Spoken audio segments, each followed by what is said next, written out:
Morning. It's going to be tough, but I'm going to get it done. First off, apologies for a couple things. You know, when you wear this hat, you're a head coach, you get a lot of instructions. And most of mine come from Patrick Smythe. So last night he texted me, he said, wear a suit. And I said, no, Patrick, I came in wearing jeans, I'm going out wearing jeans. He gave me a lot of things to say, and this morning I told him, I said, thanks, but anybody who knows me that's ever been in one of my meetings, player, coach, I'm going to get up here and talk from my heart. And so that's what I want to do today. I want to start with a bunch of thank yous. Some people, I know that, but I'm going to do my best. I'm going to start with Mr. B. You know, God, I wish he was here today. You know, I wish I could, and hopefully I will see him soon. But Mr. B is the best, greatest owner in sports. And I got a chance to play for him, coach for him, be a head coach for him. It's been a big part of my life, majority of my life, my NFL life.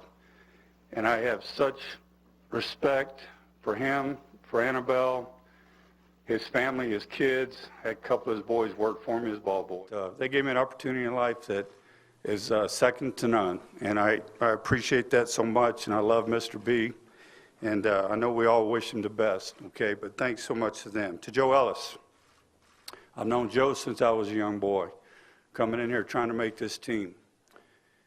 And I watched Joe, the job that Joe has done with this organization through some trying circumstances has been absolutely exceptional.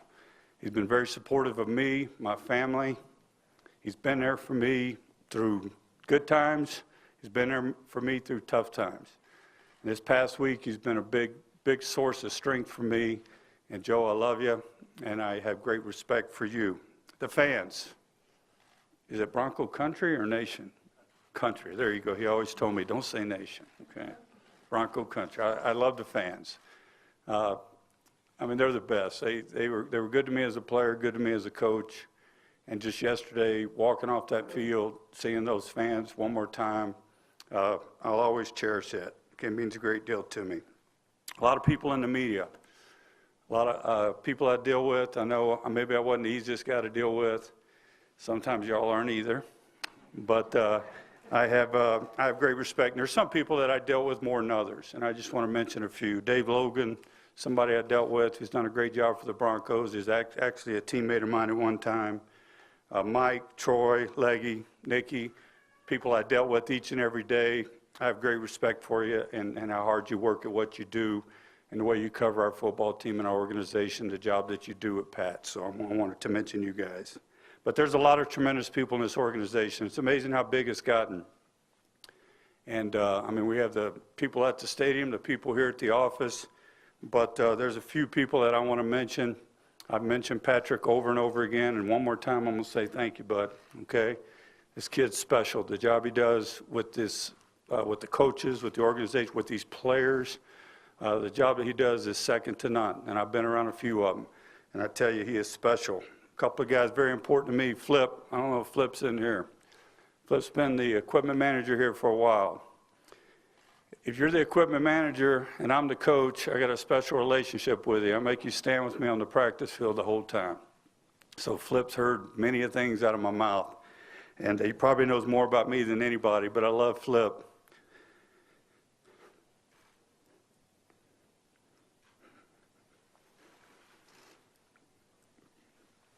Bishy. Bishy's a teammate of mine. Obviously, Bishy deals with the players here, security. But I slept good on Saturday night when Bishy would flip me a text saying, Coob, they're in bed. Okay, it's going to be okay. I knew he took care of business. Fred, Chip, okay, very good friends, been here forever. But last but not least, Mr. Bronco himself, Steve Antonopoulos. He's been a great friend. He's probably been my physician as well, but he's special. I appreciate you, Greek. To all the players, past, present, that I've had the opportunity to coach and work with. I heard a coach say one time that if you play the game the right way, they can't pay you enough. Now, I know management doesn't want to hear me say that, but I believe that. And I think the players are special. And I know that they make a lot of money. They got a lot of notoriety, a lot of things going on in their life, but their job is hard. And there's a lot asked of them. And I respect players. And I respect what they do and what they give up body-wise, what they have to do in a short period of time to have a career. But players, I have great respect for you, okay? And I love our teams. I love all our teams. Coaches, I'm looking at all of you in this room. Folks, I don't know if y'all know this, but 80% of the guys on this staff here have been with me for about the last 5 years. And in the last 5 years, that group, we've won 3 division titles, won a Super Bowl. I think we won 5 or 6 playoff games, and we've had 2 jobs. That's the NFL. But I have great respect for coaches. And when I came here, some new guys were added here with me that John said, hey, these guys are great coaches, great people. They're the type of guys you want, and he was right. But we have one hell of a coaching staff, and they have done a tremendous job in giving of them their time, their family's time to this organization. And I'll have a chance to visit with each and every one of them, but I told them last night how much I love them, and I appreciate them. To my family,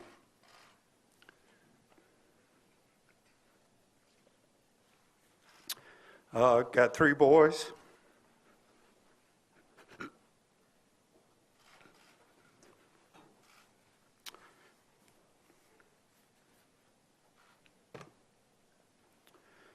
Two of them I see every day.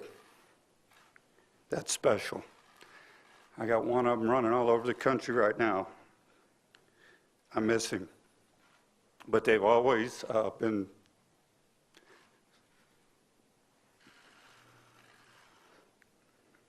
so supportive of their dad, and I appreciate it. I got 2 more people I want to thank, but before I do that, I want to talk about a couple other things, okay? And I'll answer a few questions, and I'll end by thanking those 2 people. You've heard a lot about me the last week, whatever, but let me just say this. I'm doing great. I'm okay. Okay, so all those people, I'm okay. But coaching is a very demanding business, tough business. And I've always prided myself, I've been a head coach for 10 years, and each of us as coaches, they could sit up here and they could probably tell you the same thing I'm telling you, but we all have a routine. We all have a way we go about doing things. And I've had my routine for a long time. And I've always taken a lot of pride that I could coach a football team, be there for the players, be there for the coaches, be there for the organization, do a game plan, call some plays on Sunday. I've always taken a lot of pride in the fact that I could do all those things. But this year I haven't been able to do that. It's been tough. And for the first time, I've had to tell myself, hey, you can't do that no more. And I've looked at a lot of things, how to do this different or that different. But the bottom line, that's the way I'm wired. And when I do something, that's the way I'm going to go about it. So I have struggled big time this year, and these coaches have picked me up.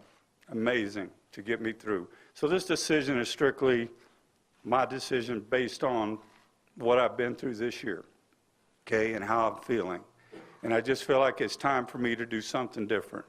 Now, I'm retiring from coaching. I'm getting out of coaching, but I've got a lot to give. And I'm going to find something else to do.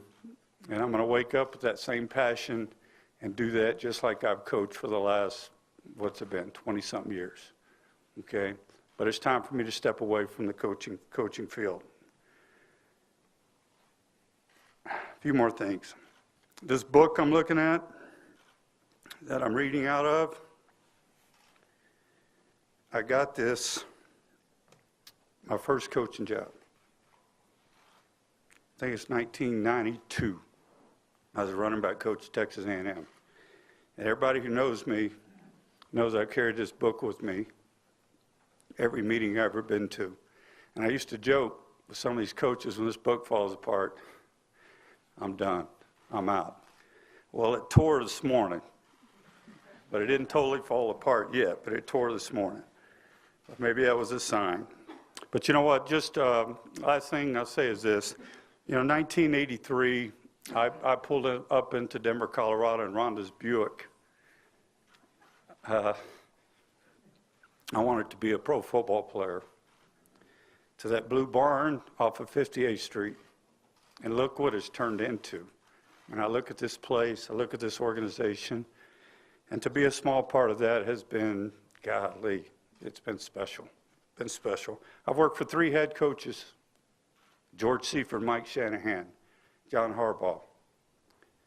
I mean, how lucky is that? 3 Super Bowl winning coaches. I got a chance to work for them in my career. But I've been so fortunate. And guys, this organization, it is special now. I've worked at a few places. This place is special.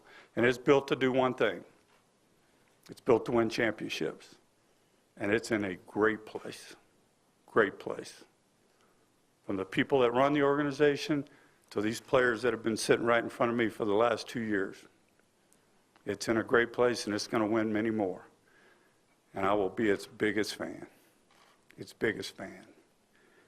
So I think with that, I'll be glad to take a few questions, and I'd like to thank a couple more people, and then we'll all get out of here. How about that? So go ahead, if y'all got a couple of questions for me.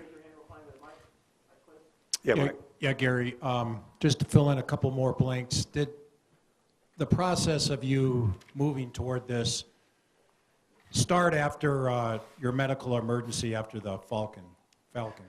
No, I wouldn't say that, Mike. I struggled throughout the course of the year. You know what I mean? That was obviously an episode that took place, and I've had a couple in the last 4 years. But it wasn't like, okay, this is something, that I can't handle or whatever. I wouldn't say that. It was a struggle for me throughout the course of the year, just keeping up with the things that I normally do and the way I want to do them. And, handling the situations on a daily basis the way I wanted to handle them. I had this conversation with John. So it was not one incident, Mike, but I am listening to the last few years, I'll say this on that. I thought about this morning. Bob McNair is a great man, good friend of mine, gave me my first opportunity as a head coach. And when he let me go, which is part of this business, he encouraged me to take a year off. I'm glad I didn't listen. I'm glad I kept going because I wouldn't have been able to be a part of what I've been a part of here lately. But now I'm going to listen to myself. So that's the best way I can answer that question. Gary, if the last couple of months you guys had won a couple more games and were making a playoff run, do you think after it had ended the decision would be the same? No, it sure would have been a lot more fun. I can tell you that. I'd love to be up there preparing for an opponent this week. But no, it still wouldn't have taken away from how I felt, what I was going through, where I was, at this point. So no, the decision would have been the same for me. Gary, just wondering 2 things. One, when exactly did you sit down with John, and was it hard for you to ask him for that conversation? And I'm not sure I've ever imagined you not being a coach. What will you do now? It was very hard to have that conversation with him. I actually tried to get out of it. I called it, and then I called him and said, well, let's do it tomorrow. And he said, no, I'm coming up to your room. So we talked. So he held me to it. But as far as the other part of the question, Jeff, what will I do now? I don't know. I don't know. That's a good question. I'll probably take a little break, but I'm going to find something. I love this game. I love this league. I love players. I love teaching. I love all those things. So I'll find another passion. There's a lot of things to do in life. I'm a little worried about what it is, but I'll find something. You were just listening to Coach Gary Kubiak.